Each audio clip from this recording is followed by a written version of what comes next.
Good evening, everyone. It's great to be here with you for an update on this important community research collaboration, and welcome to the Center for Innovation and Entrepreneurship, where technology-driven companies come to build their exciting ideas. My name is Ram Bala. I'm the Provost and Vice Chancellor for Academic Affairs at UMass Dartmouth. While Chancellor Fuller is unable to join us tonight, I know he's excited about this project and the impact the university can make when working collaboratively with our community partners. I want to thank the generosity of Bay Coast Bank and Representative Schmidt and Senator Rodericks, thank you, on all of whom have been great supporters of the university. I also want to thank Mayor Coogan, so I'm here, thank you, and the City of Fall River officials, including civil engineering alum Paul Ferland, the Administrator of Community Utilities, who put this project together. The university is honored to work with all of you. I want to finally thank my colleague, Professor Brian House, there you are, Brian, and all the students he supports and mentors. They showcase the best that SMAST and UMass Dartmouth have to offer. UMass Dartmouth and its students, faculty, and staff are committed to improving our neighboring communities through research and engagement. This not only benefits the community, but also benefits our students. They have the opportunity to apply what they learn in the classroom towards addressing real challenges facing our region. With a pond as large as South Watuppa that has so many benefits to so many regions, including those in Massachusetts and Rhode Island, having the science-informed solutions will provide a much greater impact for all of us. Thank you again, and I look forward to future collaborations with all of you. I will hand it over to Paul Ferland. Thank you very much. Good evening, everybody. Thank you very much for coming. I know it's been a long time. It's a little bit later than we've all expected, but we wanted to make sure we were able to get all the information that we could from all the research that we did last year and bring it together. So what we're going to do tonight is go over all the studying that we've done so far this past year, and then we'll talk about the different stuff that UMass has done, what Current has done, and then how we're going to move forward. So just a little information about South Watuppa Pond right behind us. So 5-gallon bucket here and a shot glass. So if you took this shot glass and if this was an Olympic-sized swimming pool and you filled up this 5-gallon bucket with Olympic-sized swimming pools, you'd have to fill up 24 of these 5-gallon buckets to make the same amount of water that's out there. So if you have a pool in your backyard, it would be 1,430 5-gallon buckets filled up from your backyard pool to equal the amount of water that's out there. That just goes to show you how big of an area that we're actually dealing with. It's not something that we're going to be able to fix overnight. It's taken a long time to get where we're going to go. So without further ado, I want to first off thank UMass Dartmouth for providing us this space and also assisting us with all of the studying that they've done. First off, I'd like to bring up Senator Rodericks to say a couple words.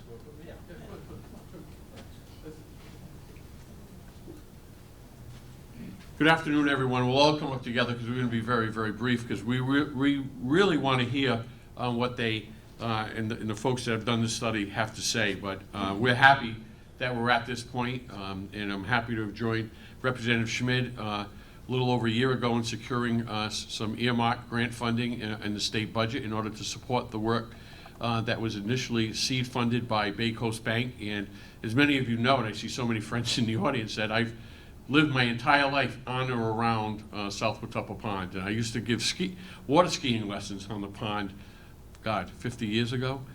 So I've seen the, I'm old, I can't water ski anymore, but I could at the time. And I didn't own the boat, so I had to be in the water to help the kids. While my buddy who owned the boat, he got to drive the boat. But I've seen the pond change so much over the years. And although it's relatively speaking, it's probably better than it was 50 years ago when all the mills were dumping who know what with, you know. Right here, it is better. Right here, Kerr Mills, who knew what Kerr Mills used to dump into the pond? But we still have a ways to go. In all, you know, in 50 years ago, all the cottages around the pond would discharge their waste directly into the pond. They've all, for the most part, have been cleaned up. And even though they're Title V systems, though, we do know that nitrogen and other chemicals are, you know, infiltrating the pond. So, but we're not gonna stop here. We're gonna continue going, and I want to thank UMass for hosting us today and being part of this, and look forward to hearing what everyone has to say.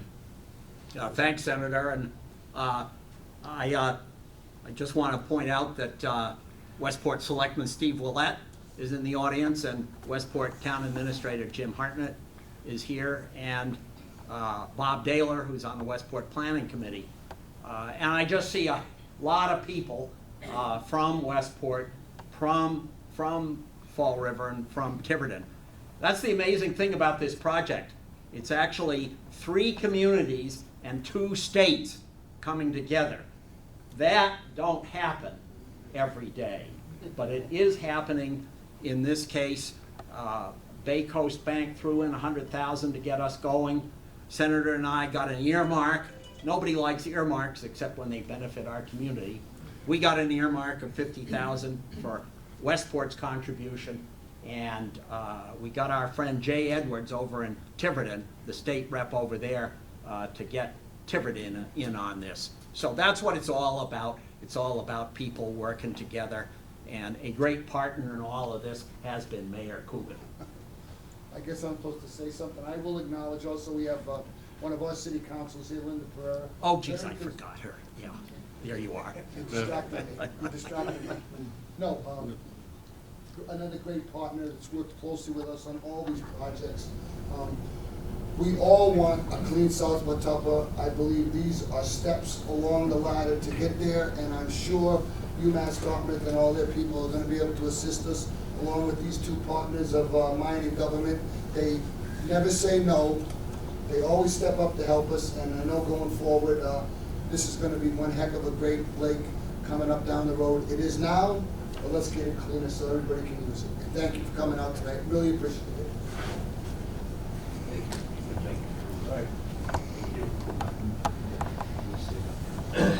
Excellent, thank you very much. Again, Senator Mike Rodrigues, Representative Paul Smith, Representative John Edwards from Rhode Island. I'd also like to thank him, Mayor Coogan, who has been excellent support for this project as well. The other partners, as mentioned, Bay Coast Bank, we wouldn't have been able to get all the information that we got up to this date without them. So I'd really like to thank Nicole Almeida, Paul Cludia, who have all been part of that, as well as UMass Dartmouth, and then our partners in Westport and Tiverton. So we do have an intermunicipal agreement between the 3 communities that we're all going to work together to try to clean up the pond. So without further ado, I'm going to turn it over to some of the people that really get into the science of this. We're going to start off with Zach Henderson. He's from Woodward and Curran, one of the consultants that we're using on this project, and he'll go into some of the watershed, what we found out about the watershed. Zach. I feel like we should open the blinds so we can see the pond while we're talking. Thanks, Paul, and thank you all for being here again. Nice to see some of you again after, I think that was a pretty hot day last time we met. It was a pretty sweaty moment, but and I appreciate the Senator's remarks. One thing to remind you before I get into this is we're in the 50th anniversary of the Clean Water Act this year, and that's been pretty meaningful legislation in this country and has made a huge difference. I look out in the room and I know many of you 50 years ago probably knew what our waters looked like. And you know, sometimes we need to stop for a minute and celebrate the progress that we really have made. We've made a lot of progress as a country on clean water, and it's made a difference for our economy and for our children and for the people that use and want to be on the water and the environment as well. So it's a good point from the Senator. I appreciate those comments. Been a lot of progress. Still work to do though. so I can't be all positive news here probably. But I'm going to start with this slide, and really what we're going to do, I'm going to share the podium with Brian Howes from UMass Dartmouth. He's going to talk about some of the more detailed internal chemistry. I'm going to talk about some of the work that we did to evaluate and understand the watershed itself. And then we'll talk about some of our implementation strategies and steps towards restoration. So that's kind of how we'll close it out, and then some finishing remarks. So we put this relatively simplistic slide up the first time we got together, and it's really quite simple. But the problems that we have in a pond related to harmful algal blooms are driven by nutrients, excessive nutrients, right? This either phosphorus or in some cases nitrogen or combination of the two. And those are things you all know related to lawn fertilizer and taking care of your lawns, right? These are important nutrients. And they come in these ways. These are the ways that these nutrients can get into this water body. They can come in from watershed runoff, so when it rains in the watershed, things that wash off, organic debris, sediments, other things carry those nutrients with them. Can come directly from the atmosphere and precipitation, wildlife and agricultural inputs, groundwater related to maybe septic or natural sources through groundwater. And then this other one on the far right, the discharges, that's related to those industrial or wastewater discharges. But we don't have any of those that we know of in the watershed, so we put a little X on that. And then the other big source of nutrients in any given water body are related to that internal recycling piece. So once this stuff washes off and settles in and settles down on the bottom of the pond, it can become available again. And Brian's going to get into details of this, but it can become available every summer. So once it's in the pond, it's really sometimes very hard to do anything about it if you already have it there. So this was an important slide, I think, for everybody the first time, and I just wanted to reiterate it again. These are the mechanisms by which nutrients get into the pond, and if we're going to address those issues, then we have to address these. And that some of these are more meaningful than others, right? So that's an important piece as well. So one of the big things that we spent the last several months doing is really getting a better understanding of this watershed. And so the watershed boundary is shown in yellow here. And this is refined from the last time we met with you to include some other areas we didn't know about. So for us to understand the watershed, we have to look at topography, and we also have to look at the stormwater drainage system, so the pipe network. And that's built infrastructure that humans have created, and so sometimes that deviates from the topography. But what we know now is that we have about close to 9,000 acre watershed, which is a fairly significant sized watershed, 14 square miles. And it includes the areas that are shown here. It also includes a portion of Fall River that most folks wouldn't know would be part of this watershed in and along North Watuppa. So there's a diversion channel that carries some stormwater into this pond to protect that pond, right? Because it's a primary drinking water supply. And I'll point out a few things in the color scheme that Ben Johnson brought up in a previous conversation that's really kind of important to note. So this is kind of what we know about the watershed area. We've looked at the streams, the land cover, the land use, the soils, the utility infrastructure in these areas. And in our report that we've been working on kind of summarizes all of that in far more detail. But you can see the primary land uses. You guys live here. You know how these communities look. But Fall River's a little more built out, Westport a little less. And in Tiverton, the primary land use in Tiverton in this watershed is forest, with a little bit of agriculture, the highest agriculture that we have, and we'll point that out in a second. So this is kind of what we understand about the watershed, and we understand how water moves into and arrives in South Watuppa. And many of you probably knew this already and say, why did we hire consultants to tell us this? But some of this work with the utility infrastructure are very important for us moving forward related to management.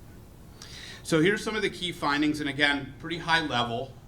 But land use and impervious area, and impervious areas are the built things, rooftops, pavement, other things that won't allow water to infiltrate into the ground. These are very important for understanding how nutrients get into the pond. They influence the nutrient load, and we can do the math on that. We've done that in the report to study where we think there are higher loads per unit of area. And there are definitely some things that influence that. Density of development influences how stormwater washes off, right? Can't go into the ground, it's got to run off. And it runs out through drainage systems into the receiving waters. And so some of these areas that we highlighted on the figure here are kind of our areas of interest, if you will, to attend to some of the stormwater inputs. And this is just a little graphic to remind everybody about how the stormwater drainage system works. One thing we've discovered over many, many years of doing this work is that in most communities, 1 out of every 2 people have ever even thought about this, right? So half of the people in the room might not ever even have thought about how the stormwater drainage system functions. But when water falls on your rooftop, driveway, street, or roadway, it usually ends up kind of untreated, washing off into the nearest receiving water. And that water that comes out of the end of that pipe is not very polluted, but there's a lot of volume of it, right? Every time it rains an inch, couple inches, 3 inches, thousands and hundreds of thousands of gallons can come out of one little pipeline. I've got a call for UMass Dartmouth here. I don't know if anybody needs to take that. So it's a little bit about the stormwater system and the stormwater findings, and again, more details in the report. But one thing about this particular image I wanted to point out that I don't know if Ben's in here, but he wanted us to note this, and I thought it was a really good point, is if you look at the South Watuppa Pond here and the North Watuppa Pond, you notice the difference in color? Yeah. Pretty significant difference in color, and you guys know this, you live here. There's a reason for that, and this all comes down to the watershed area. North Watuppa's drinking water supply has a number of protections and conservation land, and there's been efforts over many years, really a century, to protect that drinking water supply from inputs of nutrients. And because of that, that pond doesn't typically have the same issues that South Watuppa has. So it's really about this watershed impact. But again, we want to balance out what we know about the watershed and what we want to address internal to the pond, and Brian will talk about more of that in a minute. So I'll keep on kind of trucking a little bit. There we go. So again, another input of nutrients may be related to septic systems. And so we did some evaluation of septic. And there's about 300 parcels. Hopefully that's not an alarm that we need to address in some way. I'm just glad it wasn't mine. I do that too. So, there's about 300 parcels in Tiverton and Westport that are within about 350 feet of the pond edge, and just with kind of rough calculations, those are areas that may be more influential related to nutrient load, right? And we're not here to pick on any individual homeowners or anything else, but these are part of what we need to do in the science of evaluation of watersheds. What we do know, Fall River sends all their wastewater to their treatment facility, very few septic systems in the watershed, but Tiverton and Westport, mostly septic. If not entirely septic. And so those are evaluations that we need to evaluate that a little more closely. Obviously, the only thing to really do about that is to help people take care of, manage, and upgrade their septic systems when the time is right to do that. Not an easy thing to manage necessarily. Some agricultural inputs likely in this watershed, mostly probably in Tiverton, related to the land use. We haven't calculated anything. We're not picking on individual farmers. My wife's a grower, and I know how important agriculture is to the community and to all of us. But agricultural inputs can be relatively high related to other land uses, if not managed closely and managed well. So we have some recommendations in the report about collaborating and continuing to support our farm operations in the watershed. And so I think I'll turn it over, Brian, to you. We'll get into some of the internal stuff. I kind of covered the watershed piece, but Brian will cover the internal piece. All right, thanks, Zach. Yeah, I'm Brian Howes. I'm with the School of Marine Science and Technology at UMass Dartmouth. And we were approached by the City of Fall River and others to try to help use our expertise in lake management to figure out some simple things. Why are there so many phytoplankton blooms in South Watuppa? Why are they dominated by cyanobacteria, the blue-green algobacteria? What causes it specifically, and what management techniques have we already used in our expertise to solve those problems in other systems if they should be the problems in South Watuppa? They may not be. So last year we very simply started off by looking at the pond itself. Zach, the part of these types of projects, Zach looked at the watershed. That's an essential part of any management plan because you need to know what's coming in from the watershed, but you also have to know what's going on in the pond itself. Now we've heard tonight that Fall River's wastewater is sewered and goes elsewhere, which is excellent for Watuppa Pond and excellent for other things as well.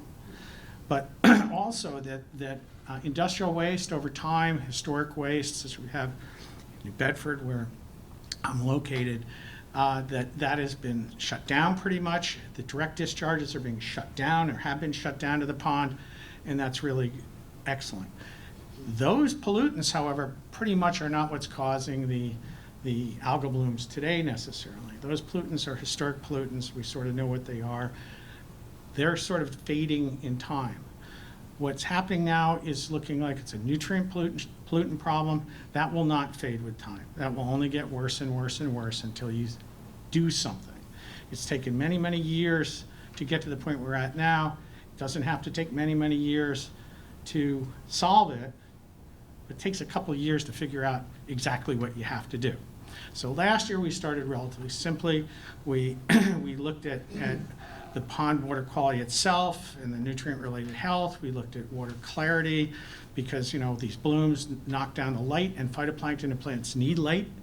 So that it gets cloudy, that affects them. We looked at dissolved oxygen, which has a very detrimental effect on fish populations. There's smallmouth, largemouth bass in here. It's a big fishery area. But that oxygen also affects the nutrients within the pond. So once they're in the pond, they're pretty much in the pond. Some get out.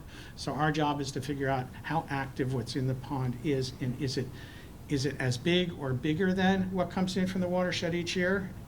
In which case you should deal with the sediments, or the watershed's not going to get you too far. Or is what's in the pond relatively small to what comes in the watershed, from the watershed each year, in which case that's where you should put all of your energy, is what's coming in. And in reality, since what's in the pond is still dribbling in each year, it's still coming in, then you also need to address things like stormwater and other phosphorus mainly sources entering into the pond as well. But what's the immediate problem? What is causing these big blooms? So we also had to look at temperature and chlorophyll. Temperature, by the way, isn't of itself a big problem. There is, some climate change going on, but it hasn't really affected the temperatures here in the pond that much that it's going to be the big problem. But what temperature allows us to do is determine if the water column is mixing from top to bottom with the wind. This is a 1,500-acre pond. That's a big surface area for wind to blow across the top and mix the water. It's only really 20 feet deep. Its deepest part is it's only really 20 feet. Its deepest part's 23. There's a little hole. Its average is about 15 feet. So it's not very deep compared to some of the ponds that we work with in the region that are 50, 60, 100 feet deep. But it's deep enough that we have to worry, because if the water column does not mix, and you have all of those phytoplankton, all that organic matter in the water column, it can draw down the oxygen in the pond, which normally, if it's being mixed, it gets oxygen out of the atmosphere back into the pond and keeps those oxygen levels high so the fish in the bottom waters can survive. If that's cut off, then all the oxygen gets used up in the water column and it loses oxygen, and that's a real problem. So I'm going to now give you a little bit of data. This just is the three spots, the three circles are SW1, 2, and 3 are the three places that we that we routinely monitored every month or so. 1, 2, 3. We want to see if there was a gradient in the pond. You never know. I mean, maybe the north part's worse than the south part, or vice versa. So we wanted to get a feel what was going on there. But we also looked at each different depths in the pond every time we went out, so that we get an idea if this mixing is occurring and if there's problems for fish and shellfish, not freshwater mussels. So the first thing we did was we looked at, you can probably tell I walk around a lot. The first thing we did is we looked at the depth that light penetrates into the pond, and this is 1.6 meters, which is about 6 feet or so. And what we saw was early in the season, in April, when we started, it was actually early April, that you see it's relatively deep, but then all of a sudden you get into July and August, and the pond water clarity goes to nothing. And if you're swimming, you really want to see water like this. You don't want to see water like this. That's half the light penetration. So that means that something's going on in those 2 months. That was our first tip-off. Then we looked at temperature, and this is really kind of a simple graph. When all of the lines fall on top of each other, that means they all have the same temperature. If they all have the same temperature, that means that the water column's being mixed.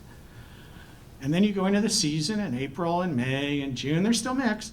You get into July and you get this separation, and you get into August and you get a lot of separation, which means if you could dig through all this, which I'm not going to let you do, I'm just going to tell you that the bottom water is colder than the top water, which means that it's not mixing. I will tell you that we did not totally expect this. This is, science. You go out and you sort of play games in the lab of what you're expecting to see. You don't, in a shallow pond like this, we didn't necessarily expect to see this strong stratification. But it happened. And it probably has to do with the situation around the pond, the geomorphology of the pond, the wind direction, the winds, all that stuff. So we couldn't guess a priori, but yeah, it's clearly stratified. And then by this is August, by September, it comes back together because, in the fall you get storms and wind and all that stuff, and it starts mixing again. And then in the winter, it's mixed all the time. So if you went out to the pond and said, well, how's the pond? And you looked out here and here, and you looked over here, you'd say it's in great shape. What's everybody worried about? Why am I reading these articles in the paper? The pond's in great shape. But you have to really look to this very, very narrow window of time, maybe 8 weeks, 10 weeks in that period at most, where it's bad. Now, people that live around the pond know that July and August is a bad month. I mean, I know. But this tells us management things. Not that we're going to monitor or manage temperature, but it tells us stuff. And I'm going to show you what it tells us. First thing we find is, this is the same kind of graph, but it's oxygen. So consider you're a fish down living at 4 meters depth in the pond, which is quite near the bottom. It's only about 4 or 5 meters deep. And what we see is, again, when it's mixed, you get all the oxygen's high. It's still mixed. It drops a little bit, but it's warming up too, so that you lose a little oxygen because just temperature changes. And it's really good. And in June, it starts to separate a little bit. And then you get to July, and there's no oxygen in the bottom at all. And then in August, it's still bad. And one thing I have to tell you about this, because this is going to be one of the things we're going to do this coming season, when you're going out monthly, it could have gone no oxygen at all for 2 weeks, and you're sampling every 3 to 4 weeks. It could happen between your samplings, so you don't know. This just says, and we've done this, by the way, in hundreds of lakes. The university monitors 250 lakes in southeastern Massachusetts every year, okay? We also monitor about 70 estuaries every year, and we do for Westport, and we've done some for Fall River as well. So, sorry, it's the University of Massachusetts, we haven't done Tiverton. Right? We'll have to get an agreement, interstate agreement to do that. But, so, the fact that it happens is really bad, because it's not like we're out there every day looking. If you go out that seldom and you find it, it means that it's really probably a much bigger duration, and it's a much bigger problem than you would have thought. So this coming season, one of the things, spoiler alert, one of the things we're going to do this season, we have instruments we can put out which will measure every 15 months for those, every 15 minutes for 3 months, and then we're not going to miss any low oxygen. We'll be able to then really determine what's really going on, because this affects fisheries. But it also affects the total phosphorus in the pond. Phosphorus, we've already determined through measurements last summer that phosphorus is the key nutrient causing those blooms. In estuaries, in the Taunton River, and Westport River, it's nitrogen. That's what you hear about, nitrogen, septic tanks, nitrogen, groundwater, nitrogen. But in lakes, it's phosphorus. There's reasons for that I can explain later if you want. I'll bore you to death with it, but that's what I do. So it's phosphorus. And so one of the things we want to really get a feel for is how much phosphorus in the pond, because that's going to tell us a lot. And what we found was that when the pond was well mixed and oxygenated in April, there was about, forget the units, there's 40 units of total phosphorus in the pond water. And then in June, it's still pretty mixed and oxygenated. In June, it's still pretty mixed. And then we get this really strong stratification in low oxygen, and you see the phosphorus levels go up more than double in a month. That cannot be coming from rain, cannot be coming because you had a party in July 4th. It's coming, really the only place it can come from is off the sediments. It just can't come from it. You can't get it in there. Off the bottom, off the sediments. So what we know, because we've been studying this for decades, and I'm always impressed about the crazy things that people spend their life studying, right? I mean, you can always find somebody that studied something. So we study this. And what we've found is that when you start getting rid of oxygen in a pond bottom, yeah, it kills the fish. and you lose your cold water fisheries. This will never be a cold water fishery, but it's a warm water fishery. But you lose your fisheries to some extent. But what happens is that the phosphorus has been dumping into that pond year after year after year, decade after decade after decade, is bound, chemically bound to the sediments in the pond, to the minerals. It just gets bound chemically into that. Again, I could bore you with that, but basically that's what happens. If you turn off the oxygen, then usually within 3 to 7 days, those bonds are broken and the phosphorus is just released. Just chemically released off the bottom into the water column. And it's very, very fast. And that release can continue for a month. And if you look at this, the only thing that we can come up with, and I'm sure that there's smarter people than us, but the only thing that we can come up with is that rapid release and that much mass release can only be because it's phosphorus that was bound in the sediments that's released. And we've only observed this in about, about maybe 20 other ponds in southeastern Massachusetts when we cut the oxygen off. In ponds that it's dominated by watershed only, or not only, but mainly 90% watershed inputs, if you shut the oxygen off, you don't get that. It doesn't happen. So that tells us something. It tells us we better really look at the sediments. So what happens when this happens, though? I mean, so what? Phosphorus went up. I can't see it. I can't taste it. Nothing. Well, this is what happens. This is the chlorophyll, which is an indicator of the biomass, the mass of algae, phytoplankton, in the water column at any one time. And what you see early in the season, it's quite low. It's only, less than 5 units. And then you get into June, it starts going up. And then by the time you hit that big mass of phosphorus release, it's up almost to 50 units of chlorophyll. 2 is what we're typically looking for as a healthy pond. This hit 47, 25 times higher than what we were typically, or 24 times higher than what we typically are looking for to designate a healthy pond. And then what happens? That happened. This is last August. Okay? So it is such a rare thing. I'm going to gloat on this one a bit. All right? Forgive me. I'm getting old. Maybe not as old as Roderick. Senator, sorry. But actually, I'm older. The reality is that it is very seldom that you can go out and do monitoring program in a summer and find a direct link from the temperature stratification to the oxygen to the phosphorus, huge bump off the bottom, to the blooms that are the blooms that you don't want. These are cyanobacteria. So we haven't solved the problem. Okay, I'm done. We haven't solved the problem at all, but we do know that the sediments are a big part of the problem that needs to be worked on. But if you just solve the sediment problem, you will not solve the watershed problem. You'll still have stormwater, and so you solve the sediment problem, and what will happen is, if you don't solve the watershed problem, it'll slowly build up again over time. But if you solve the sediment problem, you'll get an instant boost of positivity, and then you have to work on the rest over time. You buy yourself some time to work on these other things that Zach's talking about, okay? And so the typical thing is that what we will do this summer is we'll be working on the sediments themselves, because it's one thing to look at a thing in the water column, and I may be able to convince you. If I've got a bridge outside, I'll sell you.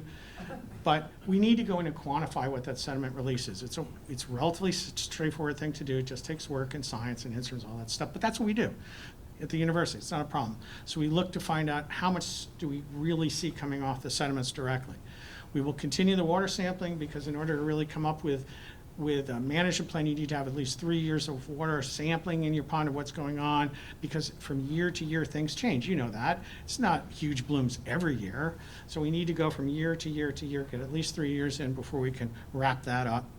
And then we want to look at the oxygen levels in the bottom, because if we can sometimes you can attack the sediments if you can just find a way to increase the low oxygen. If you make the oxygen higher for July and August, you won't have that phosphorus bump. So that's one way to deal with that problem. There's other ways to do it. You can lock the phosphorus in. There's a variety of things you can do. And then finally, we will start doing some flow monitoring coming in with the phosphorus loads coming in, because as I said, the watershed is important too. It's just that you have sort of immediate and a chronic problem. And you got to deal with both if you want to have this pond truly restored. So typically what happens, if the sediments are the big deal, then we treat to bind the phosphorus in, or as I said, you also can try to treat and oxidize a little bit more. That's harder to do in a 1,500 acre pond, hence the shot glasses. And, but also, if it's primarily ends up, it still could be a huge phosphorus input from the watershed, in which case you'd have to do that too. And then if watershed is a big deal, then obviously you're going to deal with that. But there should be stormwater going, large volumes of stormwater going into our ponds and estuaries anyway, because yeah, they carry phosphorus. They're really great for phosphorus. But they also carry bacteria and metals and oils and grease. So over time, the Commonwealth of Massachusetts has slowly been knocking down and getting rid of its stormwater discharges anyway. So it's very likely that that will continue to the benefit of the health of Watuppa Pond, and I hope to be back here next year to say, well, we were, I'm going to say now, I'm not going to say, I was going to say we're right, but I doubt it. Thank you.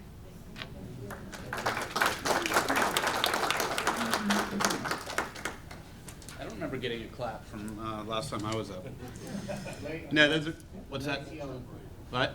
The night is young. The other night's young, I can still get some. No, those findings are really important, so I hope people got that, you know, this first year of data is really indicating that internal cycling piece that, and the strategies for management are pretty well understood and certainly less expensive than trying to fix the watershed, right? You can imagine when you have the watershed of the size we have, 14 square miles, fixing that is not easy, because that's where we all live. And that's the challenges here, is that stormwater runoff, septic inputs, agriculture, those are part of us, right? And it's hard for us to get a handle on that. So we've outlined some ideas in the study, you know, implementation strategies. We want this not to be just a study for the shelf. We want it to be about things that we can do. We put this together for all of you. I mean, these are things that we all need to do. This is something that, you know, is part of our responsibility in a watershed, in any watershed. Doesn't matter where we live. Best management of our own property, our own roadways. The cities and the towns have taken on ownership of some of the pollution prevention activities, and they've been ramping those up over the last several years under some of the Clean Water Act requirements that they have. So pollution prevention activities are underway. There's smart ways to do that. There's probably better ways to do that, and the communities are committed to that. Some of the regulatory requirements related to land use planning and development, those are very important. As development happens and redevelopment happens, we want to make sure that we can reduce that stormwater input, right? To Brian's point, over time the Commonwealth and the local communities have made requirements for land redevelopment stricter. Costs somebody money to manage that, but it does reduce impacts to the receiving water. So we've outlined some strategies for stormwater on the non-structural side, pollution prevention type activities, and those are always the best and cheapest solutions. If you don't have the pollution in the watershed, it doesn't wash off when it rains. But that's easier said than done, right? Because pollution in this case could even just be organic debris. Things like leaves in the fall. When they fall on pavement, they become a source of nutrients. And they actually are a pretty significant source. And so street sweeping operations and cleaning up leaf litter debris is very important activity, particularly in developed zones. So we've outlined a number of locations. Paul had asked us to identify opportunities to mitigate stormwater runoff and to go find some opportunities, good opportunities to mitigate stormwater runoff. We've identified several of those. And these are not going to solve the problem in a 14 square mile watershed, right? But these are going to be demonstration towards the solution. And so one of those locations would be a retrofit, for example, at the boat ramp.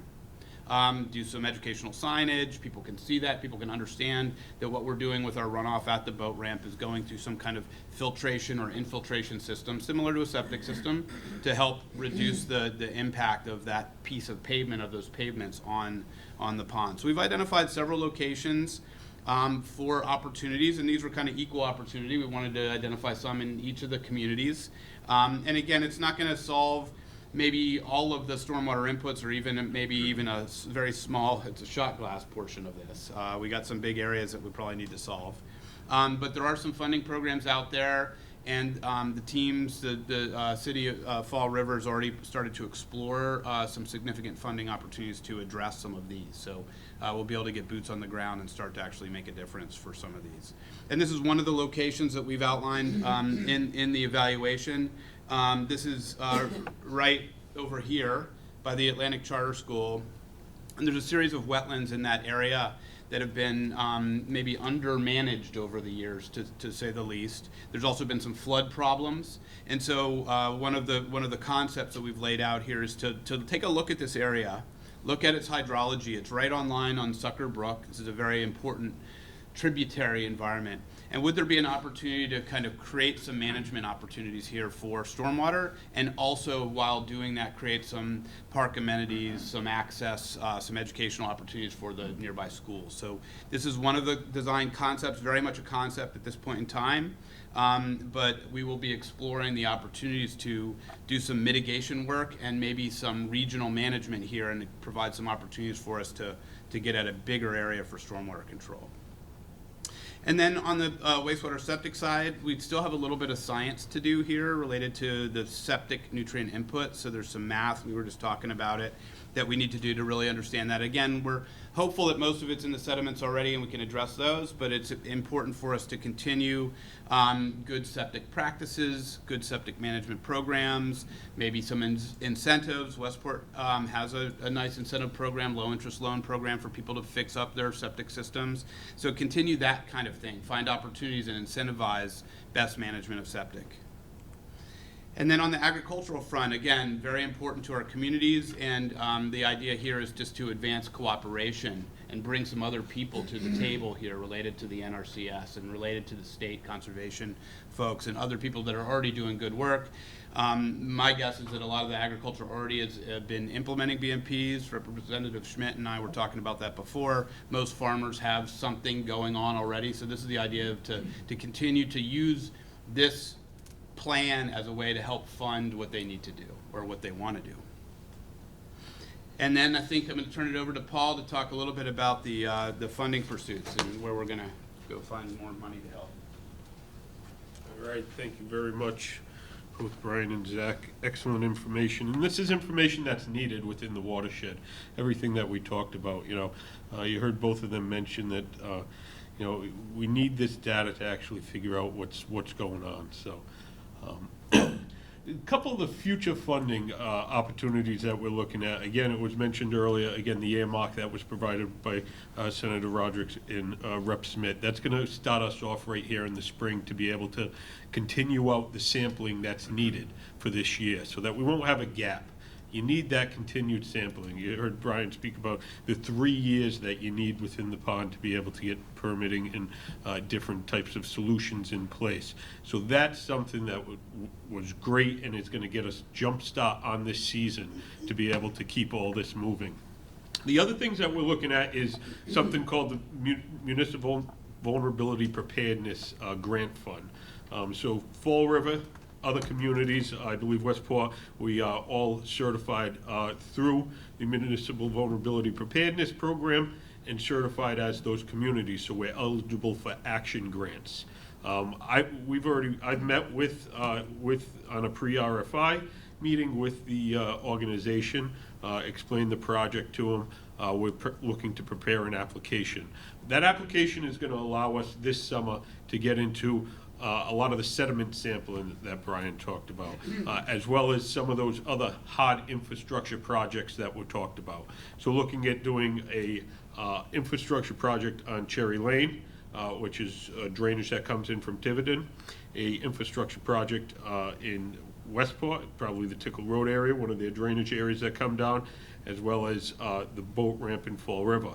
And then taking that wetland, that Sucker Brook wetland, that conceptual design, and then taking and bringing that to a permitting stage. So hopefully we'll be able to start the permitting process in the hydraulic study of that, so that we'll be able to keep that moving forward. That's going to be an extremely large project, but we need to start somewhere to make sure we can get the permitting done. So we're going to continue that forward. The other one is the SNEP program, Southeast New England programs.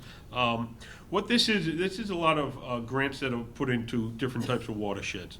So we're planning to move this one forward. This one's gonna talk, go towards some more of the research that's needed. So you heard Brian talk about understanding what comes in from the different parts of the watershed, what comes in the other streams. So you have You have Sucker Brook, you have Stony Brook that both come in from Shorty Pond and from Stafford Pond. So understanding what the volume coming in on those streams are.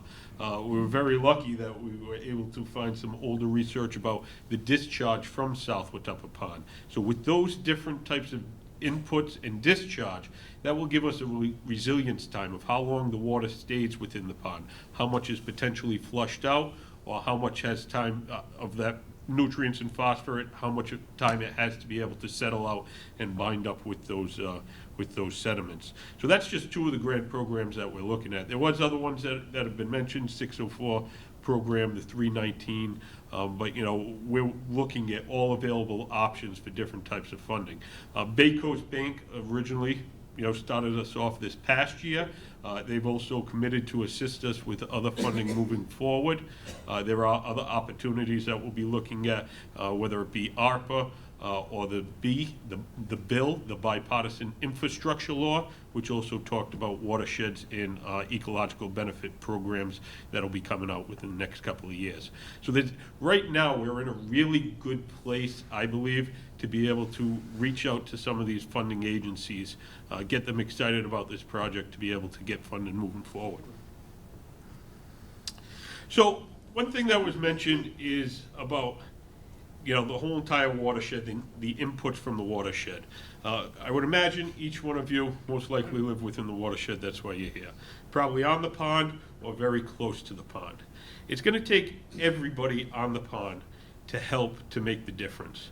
So it's not going to be just going out there, binding up that phosphorus that sits in the sediment, because as was said, you'll just get another layer of phosphorus that will come right on top of that binding agent, and we'll be right back at the same point within 10 years. So it's going to take everybody within the watershed, and the sooner that we start that process, the better off we are.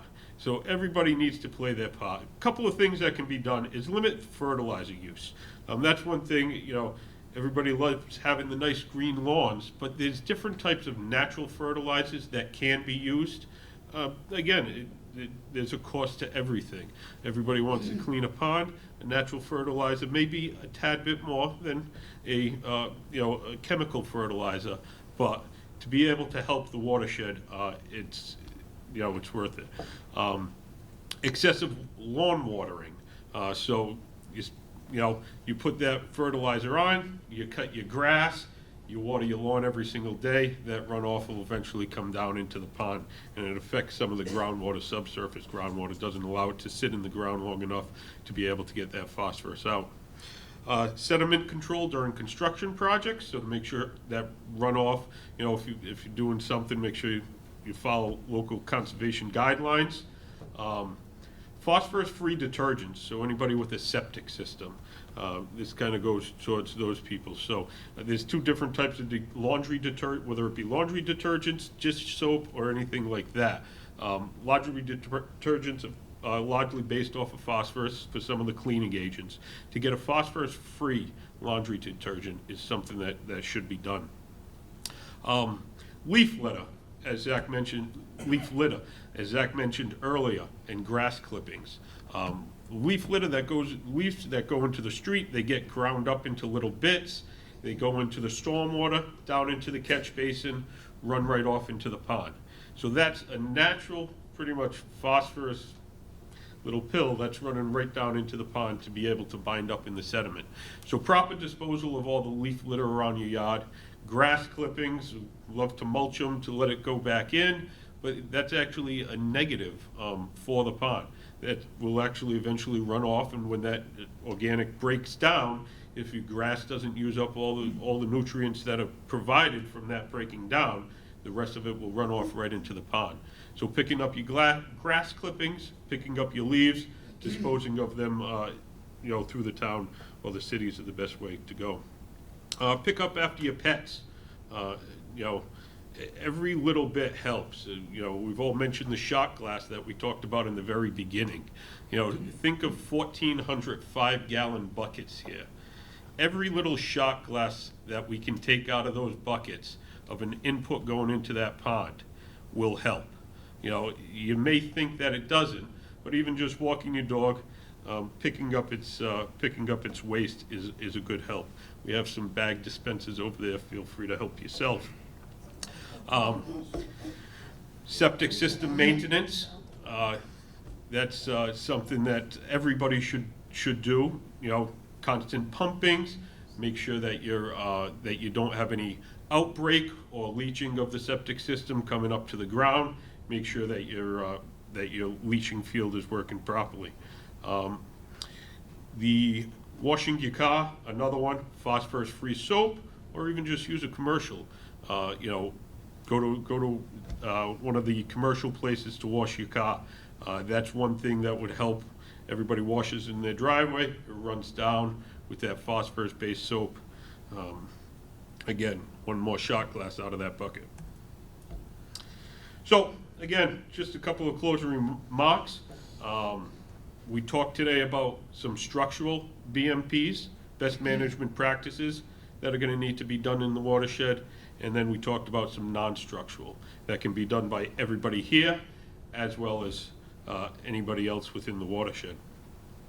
We talked about the difference between the sediment, what gets built up in the sediment, how it releases, and then what comes in from the watershed and how it comes down. We've talked about how our excellent partners being Westport and Tiverton, we're all working together now to come to a solution. You know, we're all part of the problem. We all need to work together. So that's a couple of things that have brought us to where we are today. You know, I know everybody is wondering, well, when's the pond going to be fixed? When's it going to be all better? You know, this is something, again, has taken us, it's been a while that we've been working to this, you know, the way the pond is now. It's going to take us a little bit to be able to get there. We need the information of at least a couple of years to be able to do some type of treatment. Luckily, we have the support of the state legislator and the communities to keep this moving forward, as well as the private partnerships that we have had. So again, I think between those partnerships, the partnerships of funding agencies that'll be able to help us move this forward, we're at a really good point right now to keep this thing going. And again, it's going to take everybody to take their little shot glass out of those 1,400 buckets to be able to keep the pond moving in the right direction. So that kind of concludes the overall presentation. You know, the report was mentioned. We are just finalizing that report. That'll be made available.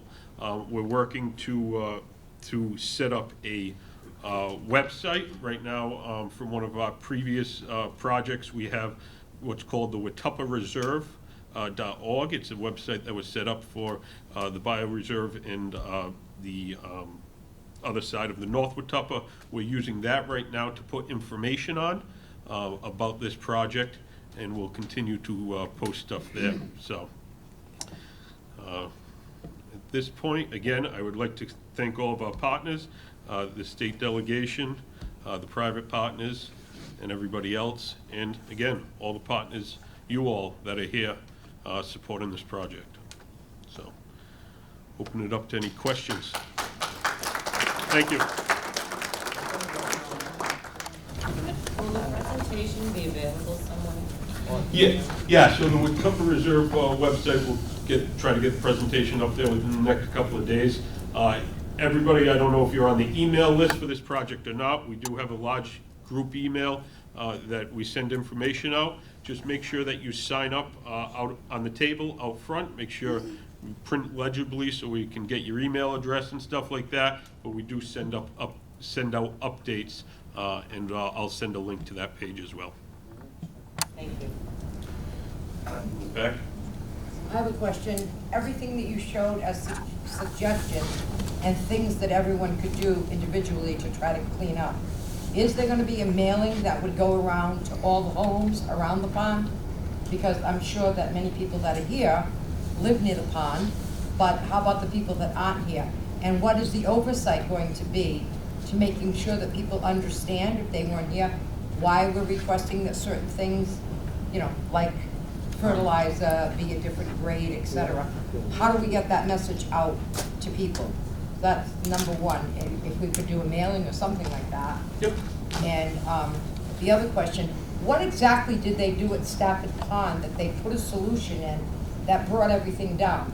Is that something that can be done while you're doing testing, so that we don't have those blooms in July and August as you're doing the testing, or is that not? Those are my questions. Thank you.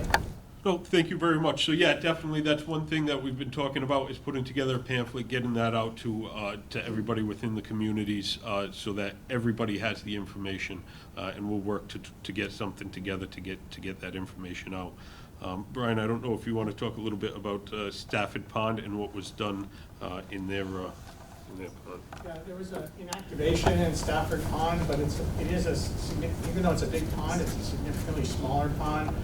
And once you get up above that pond, the costs start to skyrocket. So what you try to do is you try to target the areas that need to be done, and that's what we hope to figure out this year, so that then you're not wasting money. I mean, we can go in, we can treat the whole pond, it's gonna cost you gazillions of dollars, or we can target those areas that need to be treated, that'll get you 80% of the way there for 40% of the money.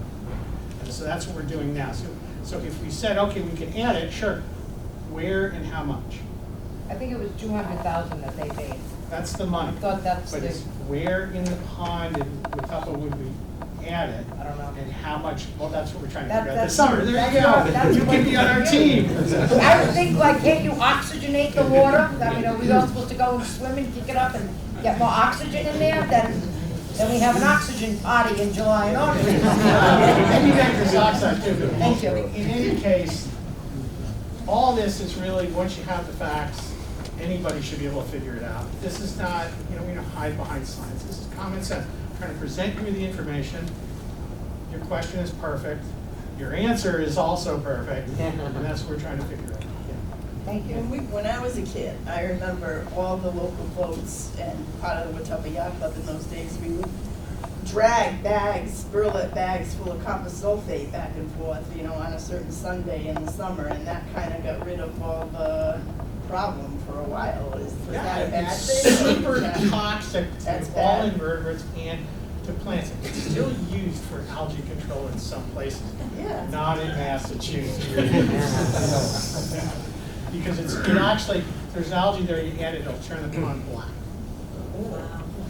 But then they settle out, and there's a pond in Rhode Island we studied years ago that treated still with copper sulfate. So that was a Yeah, bad thing to do. and the problem with it is you're not addressing that source.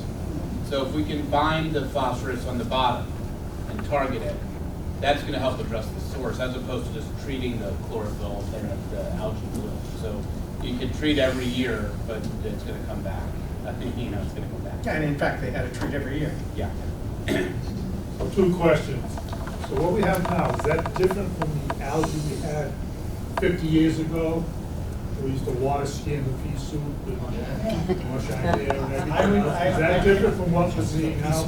If you saw it 50 years ago, the question is, it's a visual, you can see visually, you don't know what the species is, but you can tell if it's a different type of algae. It looks like the swirls, looks like somebody poured green paint in the water. Yeah. That's cyanobacteria. If it just is sort of green, then it's not. So it's up to you. I would, trust me, I was around 50 years ago, not in what's The up reason I ask is, so what we have out there toxic? They did testing in Watuppa in 2018. They found a tremendous number, double the allowable limit for swimming. They did not find toxins. However, the big problem with cyanobacteria is the same species, 1 year, can have tons of them, no toxins. A couple years later, the same species, tons of toxins. So it's something that you test for, but the lag times are such that now they go on the counts of the cells just to be cautious. We don't want anybody to have a health issue. So more than 70,000 cells per mil of cyanobacteria, they close it. So we'll have the same warnings this summer? If you haven't had them every year for the last 5 years, then probably. But if you had a couple of years in there that you didn't have a warning, then no. Are the warnings based on testing, like actually testing the water, or are the warnings based on visually seeing the green swirls? And is it a possibility that while we can't address what's going on in the pond until we have the correct data, is it a possibility to test to the level to let people know if it's safe to go in the pond or not? So the swimming advisory has not been lifted since it's been put in effect. 2018, 2017 was when it originally went in effect. It has not been listed.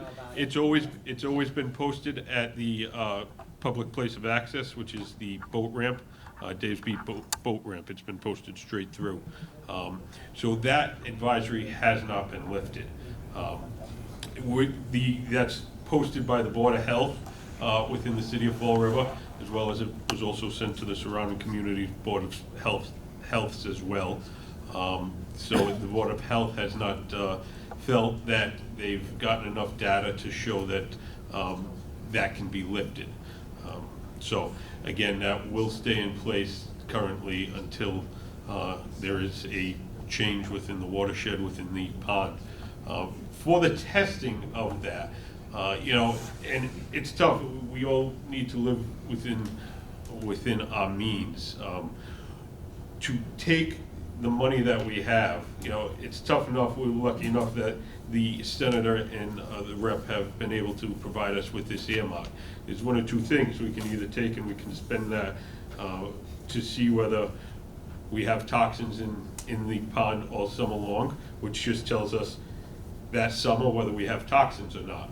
Or we can take that money and spend it to be able to better the whole entire watershed and come up with a solution to fix the issue. I think that's the bigger thing that we need to keep looking at here is, these toxins and this algae has been around for, you just heard it, 50 years ago. It was here and has been here. To make the watershed better and fix our problem, we need to be able to get the information to be able to move forward with the fix. So, I agree.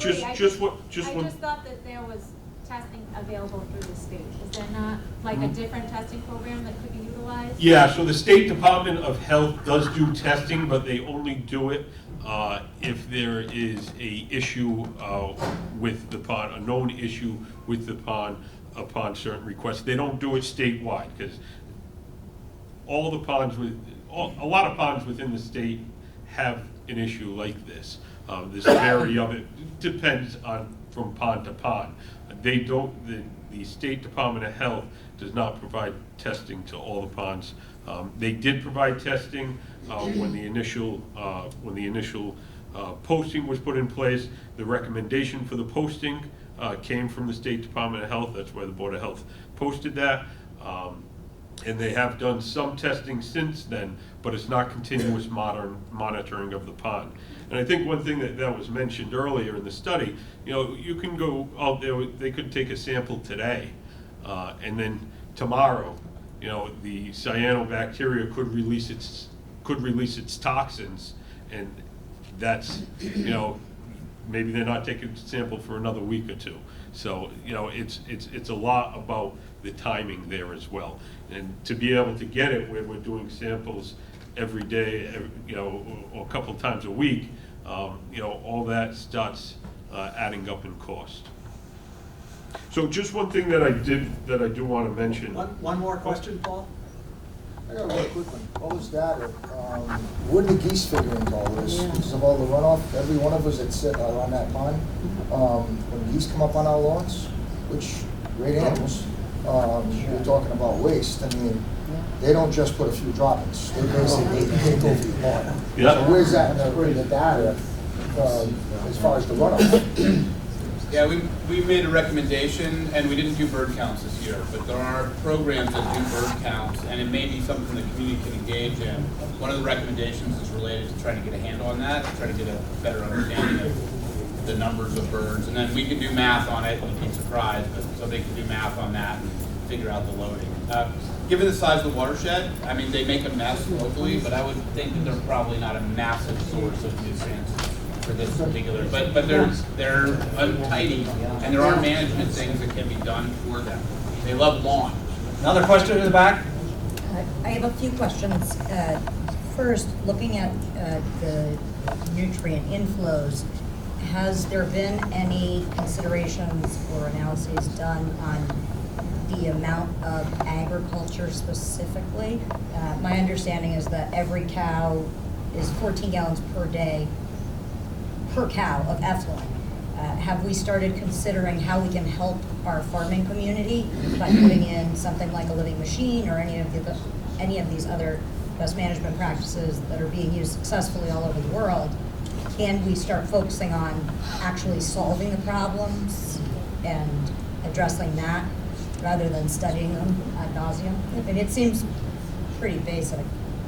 Yeah, the recommendation is in the report is to cooperate with the agencies that are probably working right now on those farms in the watershed. So to do the BMP work.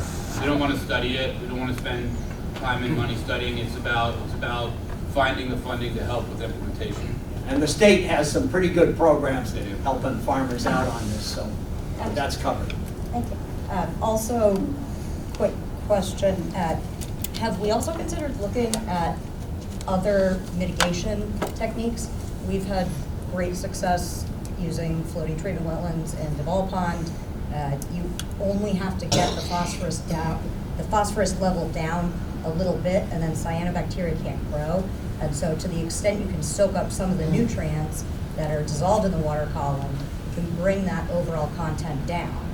And that helps both with the sedimentation and with any extra inflows. So while you're studying, is it more the inflows or more the sedimentation, have you started looking at how do we actually soak some of the nutrients up? Because we've had very successful results, and it seems like doing something positive to reduce the overall concentration of the nutrients that are already in there could be a positive step forward. Yeah, no, without a doubt, and that's where some of the hard infrastructure strategies have come into play. Because again, you have a short-term fix, either binding or using up the nutrients that are within the water column, but then you have the longer plan that we're going to have to look at, which is stopping the future nutrients from coming in. So right now, some of that hard infrastructure is definitely the BMPs that will help filter out some of those incoming nutrients is something that we're looking at. Again, I think we need to spend a little bit more time talking about figuring out what type of release is coming up from these sediments. You saw in that slide when you lost the dissolved oxygen within the base, it's just like a large release of the phosphorus from those sediments. So the algae has huge food source, has the sun beating down on it right in that time of the year. So it's like putting a whole bag of Miracle Grow on your tomatoes.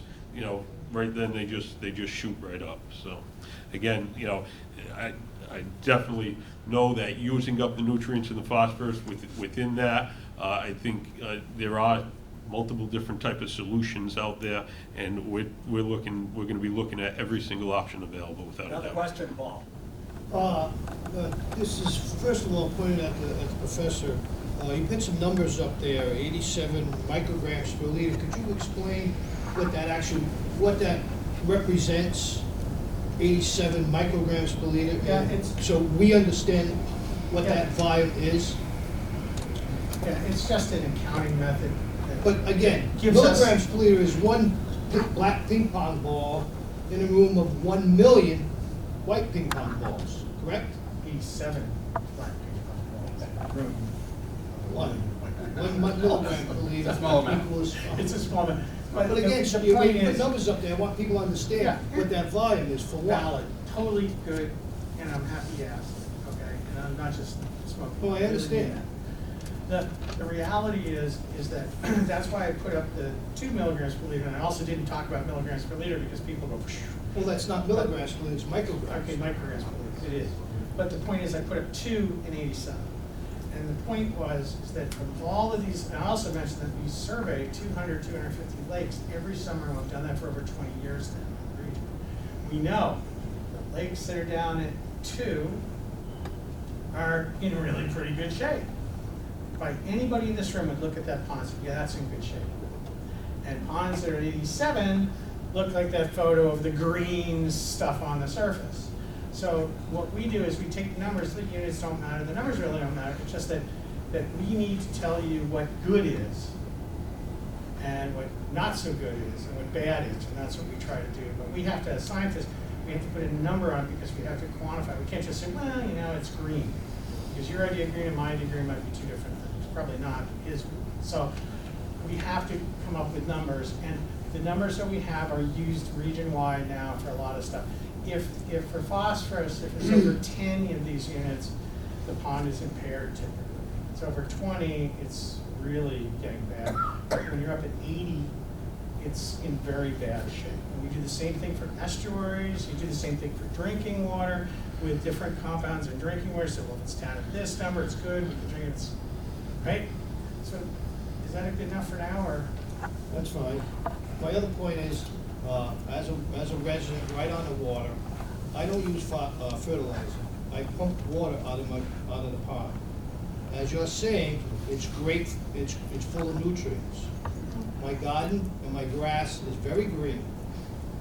And during the summer months, that July or late August, when I do get in my beach, I see the green forming. I turn that hose on, and I run it into the water. I'm aerating the water. I'm putting oxygen back in the water. That clears out my beach, and I feel comfortable going in the water at that time. Now, we've mentioned about DO changes in the middle of the summer, when we don't have a lot of wind, don't have a lot of activity in the pond.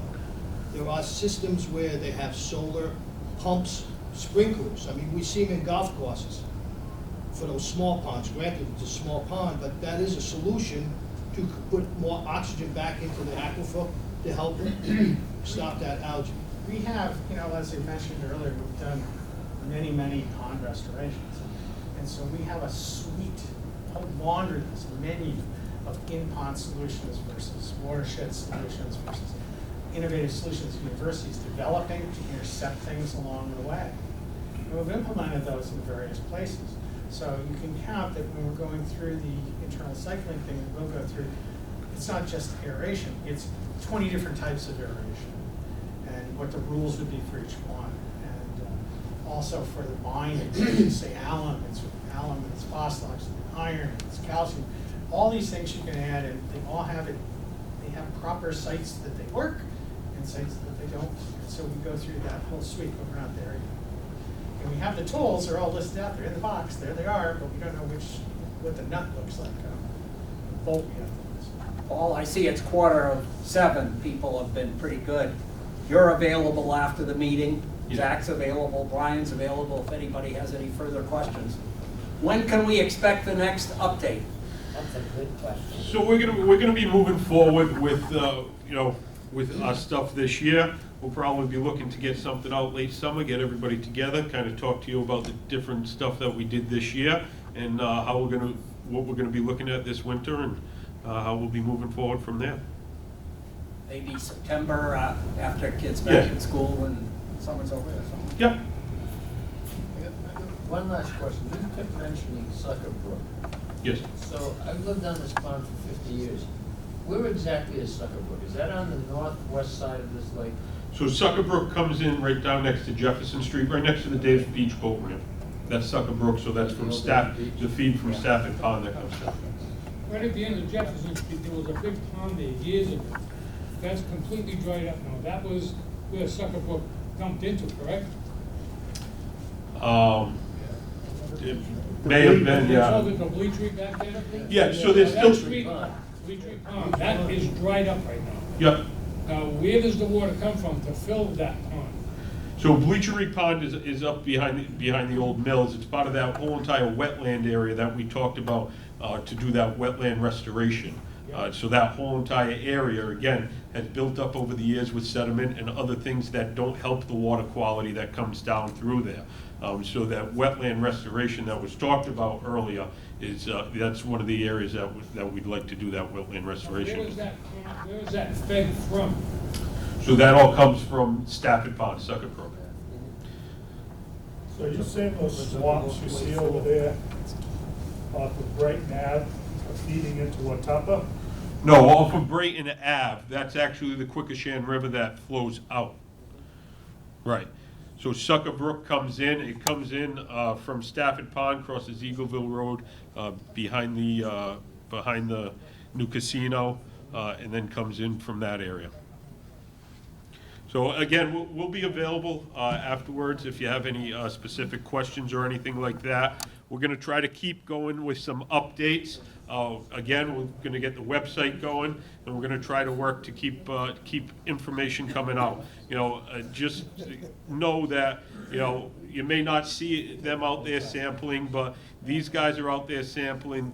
These guys are working to keep this moving and get the information that's needed, and I'm pushing them all to keep it moving, so.